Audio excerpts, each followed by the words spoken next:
Тонка, днеска съм решила, сядам до теб, че трябва да ми пише 4. Ма спокойно, аз няма ти преча. Да, добре, няма проблем, сядай. Тонка, ти химикал имаш ли? Да, само ми го върни после. Да. Един лист, може ли да ми откъснеш? То ми изтъня тетрадката, ама... Добре. И ако може, слушай само учебника по средата, да имам така и аз нещо пред мен. Ти нищо ли не си носиш? Аз само най-важните неща си носа. Кой ще мъкне тези тухли? Не. Това план изобщо не ми се занимава да го преписвам сега. Ако може, като го напишеш, ми го снима и го прати после в месенджер. Колко време остава до края на часа? Не знам, на мен реално не ми трябва да знам биология. Аз няма да ставам биологист. Човек, много ми е скучно. Кажи нещо за теб, де.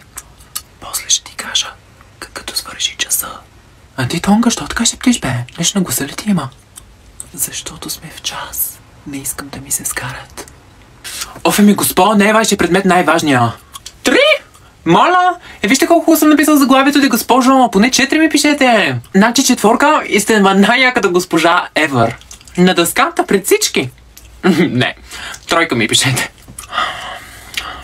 Да пушим после. Да пушим.